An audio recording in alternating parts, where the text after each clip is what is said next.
Good morning students. चलिए आपकी lecture series का नेक्स्ट वीडियो स्टार्ट करते हैं और ये है आपका lecture 3.8।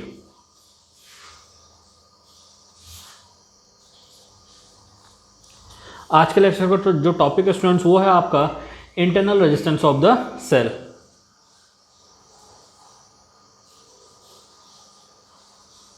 Internal resistance of cell.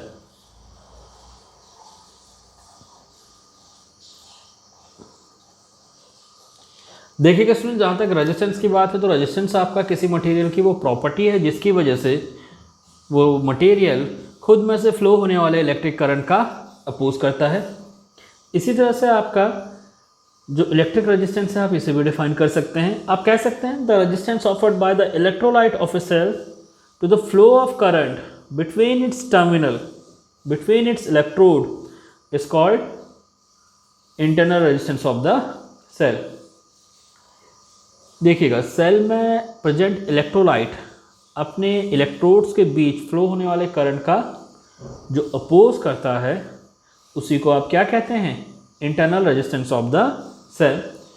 And there are some factor in which your internal resistance of the cell depend. देखिएगा, सो लेट सपोज आप ये अज्यूम कर सकते हैं कि आपके पास एक बैटरी है। इस बैटरी के ये दो आपका इलेक्ट्रोड्स हैं। The first one is your positive one and the another one is your negative one. इसको आपने किसी एक्सटर्नल वायर के थ्रू दोनों टर्मिनल्स को कनेक्ट कर रखा है और इसमें आपका positive to negative current flow हो रहा है। ठीक है, आप देखिएगा इनसाइड द बैटरी जो आपके पॉजिटिव आयन है they will move from negative terminal to positive and negative ion move from positive terminal to negative. ठीक है, तो यहाँ पे आपका देखिए, आप वैसे भी जानते हैं जो आपका करंट कैरिंग वायर है वो क्या है? आपका कंडक्टर है, एक मेटेलिक कंडक्टर है। उसमें जो करंट फ्लो होगा that is because of electron, और आपका जो इलेक्ट्रोलाइट है उसमें जो करंट फ्लो होगा that is because of ions. तो यहाँ से आप ये इजीली समझ सकते हैं कि जो आपका इंटरनल रेजिस्टेंस है वो क्या है? The resistance offered by electrolyte of a cell to the flow of current between its electrode because of its ion is known as the internal resistance. तो देखिएगा, कुछ फैक्टर्स हैं आपके जिस पे आपका इंटरनल रेजिस्टेंस डिपेंड करता है। तो वो फैक्टर क्या है? देखिएगा वन बाय वन आप कह सकते हैं द इंटरनल रेजिस्टेंस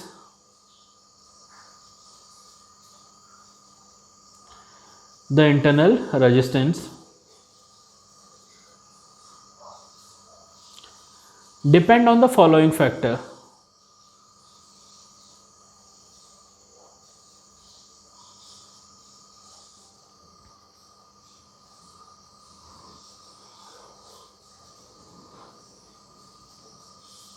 ठीक है, तो जो आपका फर्स्ट है वो है आपका nature of electrolyte.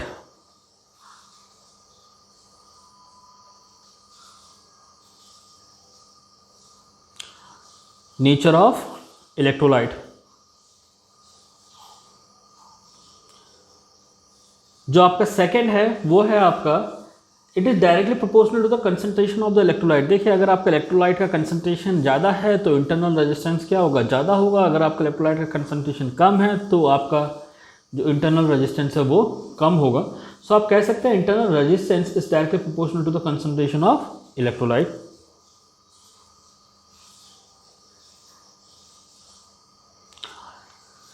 It is directly proportional to the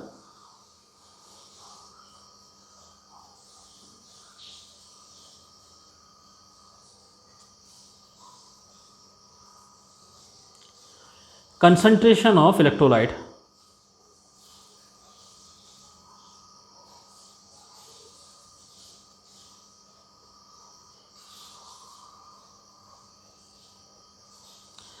जो नेक्स्ट पॉइंट है आपका वो है आपका it is directly proportional to the distance between the two electrodes. देखिए, इलेक्ट्रोड्स के बीच में जो डिस्टेंस है इलेक्ट्रोलाइट का रेजिस्टेंस उसके डायरेक्टली प्रोपोर्शनल है। इसका मतलब क्या है कि ये जो दो आपके इलेक्ट्रोड्स हैं, अगर इनके बीच की डिस्टेंस लेट सपोज d, अगर ये इन दोनों के बीच की डिस्टेंस d कम है तो इन दोनों के बीच जो आपका इंटरनल रेजिस्टेंस है r, जिसको आप स्मॉल r से बेसिकली डिनोट करते हैं, वो ज़्यादा होगा। और अगर इन दोनों के बीच का डिस्टेंस सॉरी मैंने कुछ गलत कह दिया आपका, एक्चुअली इलेक्ट्रोड्स के बीच का जो डिस्टेंस है अगर वो कम है तो आपका इंटरनल रेजिस्टेंस क्या होगा, कम होगा। और अगर इलेक्ट्रोड के बीच का डिस्टेंस अगर ज़्यादा है तो इंटरनल रेजिस्टेंस क्या होगा, ज़्यादा।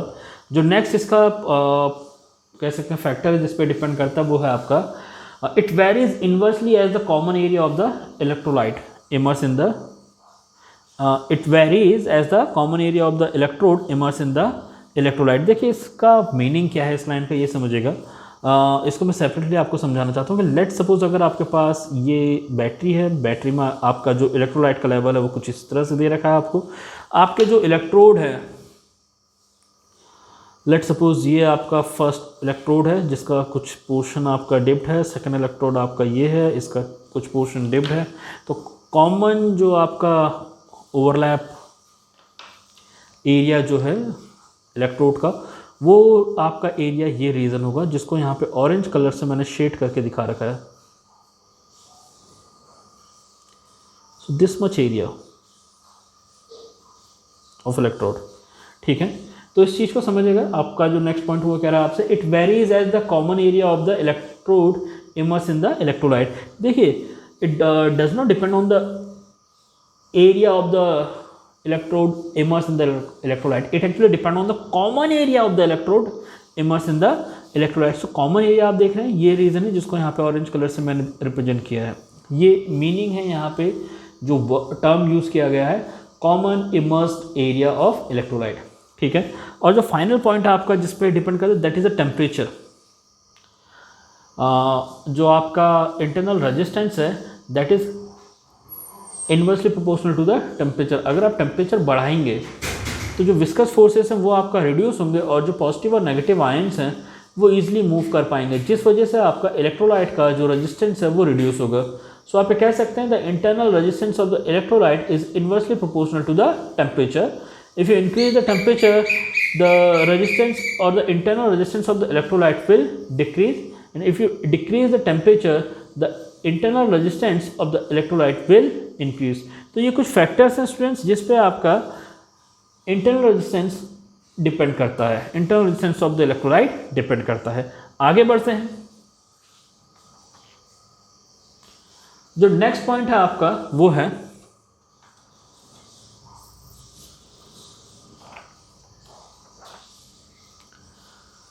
Relation between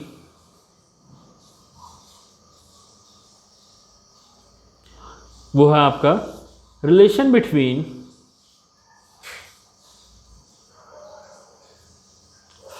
E V and R. देखिएगा इसे आप कैसे फाइंड आउट करें, कैसे इसको आप इस्टेब्लिश करेंगे। सो लेट सपोज आपके पास एक बैटरी है, बैटरी में आपके दो इलेक्ट्रोड है। लेट सपोज ये आपका पॉजिटिव इलेक्ट्रोड है, लेट सपोज ये आपका नेगेटिव इलेक्ट्रोड है। इस बैटरी को आपने एक एक्सटर्नल वायर के थ्रू कनेक्ट किया हुआ है,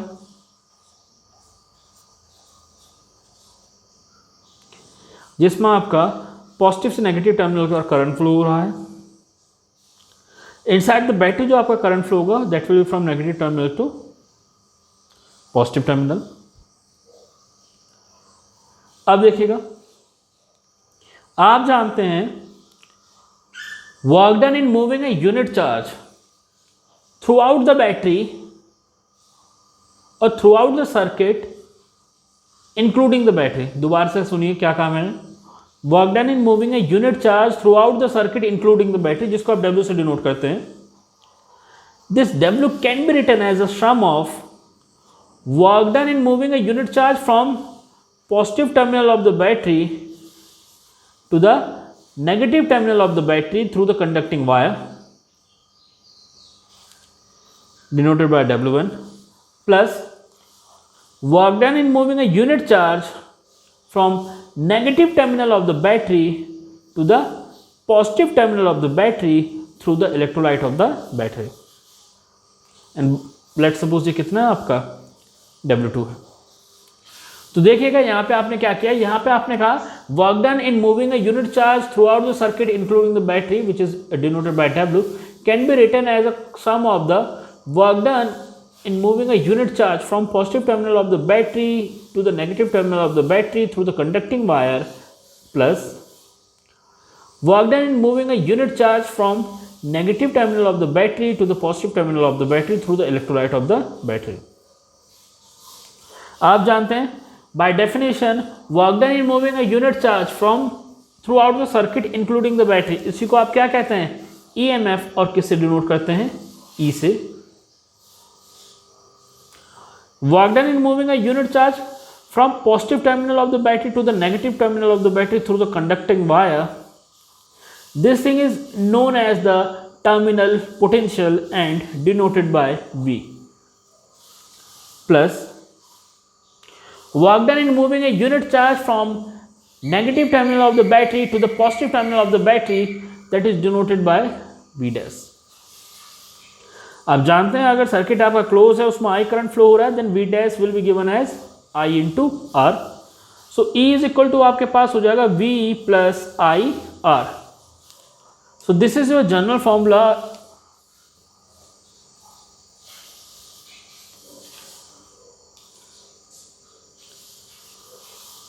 this formula is drive for the situation when your battery is discharging. So इस केस में आपकी बैटरी क्या हो रही है, डिस्चार्ज।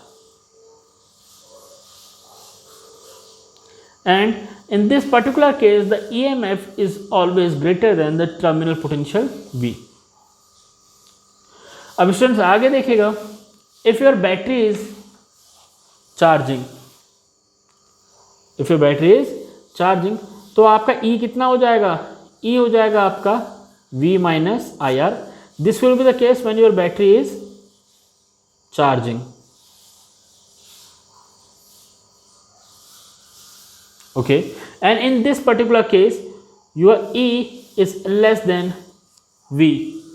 इस पर्टिकुलर केस में क्या होगा, आपका जो EMF है वो आपका टर्मिनल पोटेंशियल से कम होगा।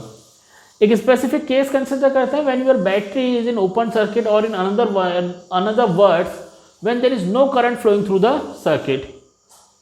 तो देखिए उस सिचुएशन में क्या होगा, आपका E is equal to V।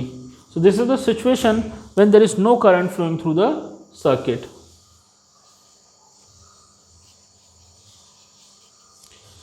In this particular situation when there is no current flowing through the circuit, your I will be 0।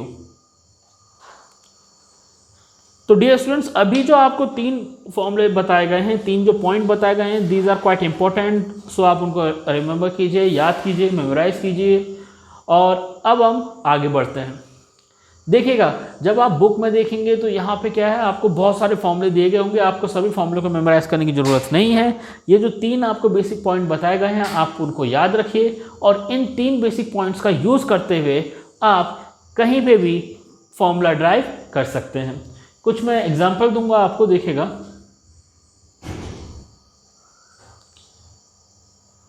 We have E is equal to V plus IR।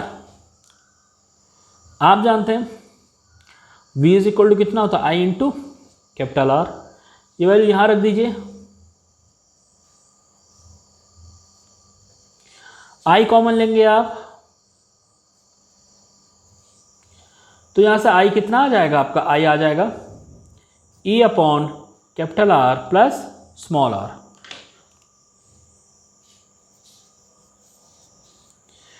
देखिएगा जैसे मैंने कहा था, आप तीन basic point याद रखिएगा, उसके बाद सारे फॉर्मूला आप इस तरह से ड्राइव कर सकते हैं। कुछ फॉर्मूला मैं आपके लिए ड्राइव करके यहाँ आपको बता रहा हूँ। इसी तरह से देखिएगा, अगर आपसे कहा जाए V कैलकुलेट करें तो आप जानते हैं V इज इक्वल टू कितना होता है, I इंटू R। I की वैल्यू अभी आपने निकाली है तो ये हो जाएगा E into capital R upon capital R plus small r। So this also serve as a formula. आगे बढ़ते हैं स्टूडेंट, देखेगा आप जानते हैं E इज इक्वल टू क्या होता है, V प्लस IR। तो यहाँ से V कितना आ जाएगा आपका, E minus IR. So this is a one more formula which we can derive from the equations. तो डियर स्टूडेंट्स, यहाँ आप देख रहे हैं कि वो जो बेसिक 3 इक्वेशंस हैं, मोस्ट ऑफ आप उसी का यूज़ करके किसी भी तरह के इक्वेशन को ड्राइव कर सकते हैं और इनमें से किसी फॉर्मूले को आप डायरेक्टली न्यूमेरिकल क्वेश्चन सॉल्व करने के लिए यूज़ कर सकते हैं। आगे देखिएगा, फ्रॉम द सेम फॉर्मूला आप जानते हैं E इज इक्वल टू कितना होता है आपका V प्लस IR। तो यहाँ से अगर आप IR कैलकुलेट करें तो ये कितना हो जाएगा आपका E माइनस V। सो अगर आप R कैलकुलेट करते हैं तो ये हो जाएगा E minus V upon I। Capital I से डिनोमिनेटर और न्यूमिनेटर में मल्टीप्लाई करने पे तो ये हो जाएगा आपका E minus V upon small I into R। तो अब देखिएगा ये आ जाएगा आपका E minus V I into R कितना होता है कैपिटल V। इसे अगर आप सॉल्व करते हैं तो ये आ जाएगा R is equal to E upon V minus 1 into R। आप इसे ब्रैकेट में कर सकते हैं, this will serve as a formula for you. तो देखिएगा स्टूडेंट्स, इस तरह से जो हमारा मेन बेसिक फॉर्मूला था वो क्या था आपका E is equal to V plus IR and this formula will be applicable when circuit or your battery is discharging. The second formula is E is equal to V minus IR and this formula will be valid when your battery is charging. एक ध्यान रखिएगा, in the case of discharging E is always greater than V, while in the case of charging V is always greater than E. उसके बाद आपने जो next third point कहा था वो ये था कि if there is no current flowing in the circuit then I will be 0 and at that particular situation your E means EMF is directly equal to or exactly equal to terminal potential of the cell। ठीक है, फिर आपसे ये कहा गया कि जो formula आपका E is equal to V plus IR, उस फॉर्मूले को यूज करके आप वेरियस स्टैंडर्ड फॉर्मूले फाइंड आउट कर सकते हैं और calculating potential, terminal potential, internal resistance and EMF। चलिए स्टूडेंट्स आगे बढ़ते हैं और कुछ इस पर न्यूमेरिकल सॉल्व करते हैं। देखिएगा, तो जो इस पर पहला न्यूमेरिकल है आपका वो कुछ इस तरह से है, आपको न्यूमेरिकल में दिया गया है। ये कह रहा है आपसे for driving a current of 3 ampere for 5 minute in an electrical circuit 900 joule of work is to be done. Find the EMF of the source in the circuit. देखिएगा जो क्वांटिटीज आपको क्वेश्चन में गिवन है वो क्या आपका current आपको दिया गया है 3 एम्पियर, टाइम आपको दिया गया है 5 मिनट। तो आप यहाँ से Q कैलकुलेट कर सकते हैं। आप जानते हैं I इज इक्वल टू होता है आपका Q अपॉन T, तो यहाँ से Q हो जाएगा आपका I इंटू T। I है 3, T है 5 मिनट। 5 मिनट को जब आप सेकंड में कन्वर्ट करेंगे तो ये हो जाएगा आपका 5 इंटू 60। सो Q आपका आ जाएगा 900 कूलम। देखिए जो वर्क डन आपको दिया गया है वो आपको दिया है 900 जूल। आप जानते हैं बाय डेफिनेशन EMF क्या होता है, work done in moving a unit charge throughout the circuit including the battery. तो यहाँ से जब आप EMF कैलकुलेट करते हैं तो वो आ जाएगा आपका W अपॉन Q और ये आ जाएगा आपका 900 अपॉन 900। सो यहाँ से EMF कितना आ जाएगा आपका 1 वोल्ट। अब इसी तरह से नेक्स्ट क्वेश्चन देखिएगा, आपका नेक्स्ट क्वेश्चन क्या कहता है, ये कहता है आपका a cell of EMF 2 volt and internal resistance 0.1 ohm. एक सेल है जिसका EMF आपको दिया गया है 2 वोल्ट और जो इंटरनल रेजिस्टेंस स्मॉल r है वो आपको दिया गया है 0.1 ohm. Is connected to a 3.9 ohm external resistance. Circuit में जो एक्सटर्नल रेजिस्टेंस है वो भी आपको दिया गया है और वो कितना है आपका 3.9 ohm. What will be the potential difference across the terminal of the cell, और आपको टर्मिनल पोटेंशियल V कैलकुलेट करना है। आप जानते हैं अभी हमने फॉर्मूला ड्राइव किया है I इज इक्वल टू कितना होगा E upon capital R plus small r, यानी ये हो जाएगा आपका 2/3.9 प्लस 0.1, ये हो जाएगा आपका 2/4, और अगर इसे सॉल्व करते हैं तो ये हो जाएगा 0.5 एम्पियर। सो डियर स्टूडेंट्स, आपने आई कैलकुलेट कर लिया और आई कितना आया आपका, आई आया है आपका 0.5 एम्पियर। आप जानते हो टर्मिनल पोटेंशियल V ये होता है आपका I इंटू आर, तो ये हो जाएगा आपका 0.5 ampere into external resistance R कितना है आपका 3.9। इसे जब आप सॉल्व करेंगे तो ये आ जाएगा 1.95 वोल्ट। तो ये आपका टर्मिनल पोटेंशियल की वैल्यू है कितनी, 1.95 वोल्ट।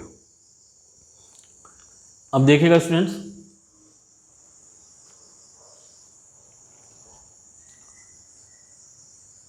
आगे बढ़ते हैं।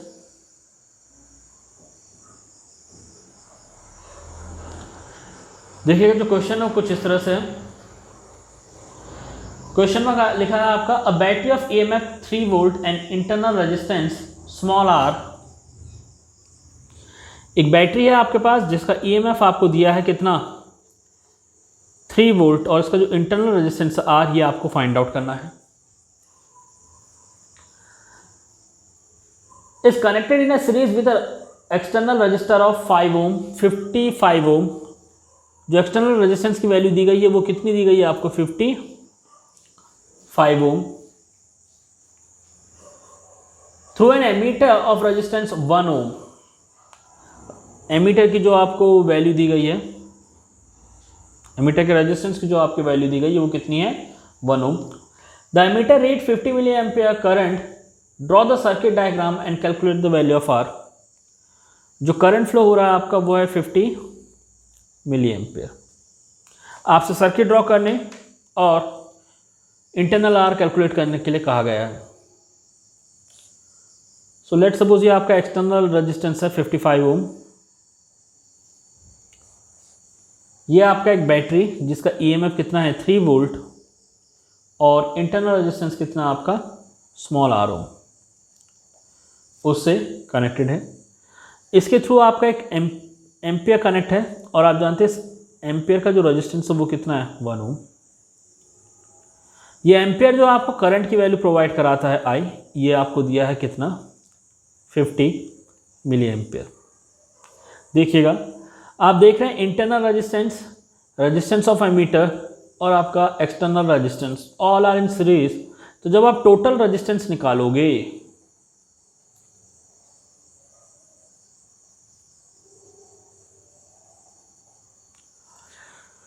तो ये आ जाएगा आपका 55 प्लस 1 प्लस R, तो ये आ जाएगा आपका 56 प्लस R ओम। ठीक है, आप जानते हैं current I is equal to होता है आपका total EMF upon total resistance. तो टोटल EMF इस केस में कितना है आपका, आप लिख सकते हैं यहाँ पे। चलिए नेक्स्ट पेज से करते हैं इसे। आप जानते हैं जो करंट I है आपका, ये I इज इक्वल टू होगा आपका टोटल EMF अपॉन टोटल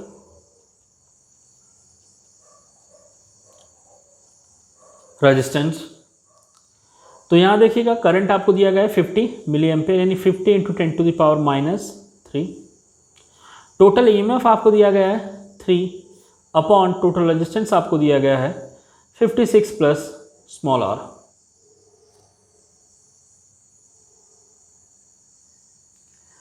जब आप इसे सॉल्व करेंगे तो देखिएगा कितना हो जाएगा।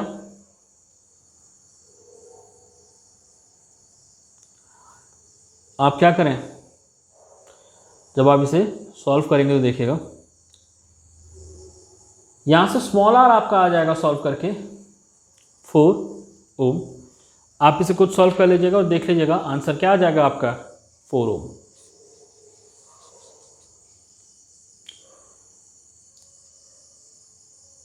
तो डियर स्टूडेंट्स, आज के लिए इतना ही। इसके आगे आपसे नेक्स्ट लेक्चर में मिलेंगे। धन्यवाद।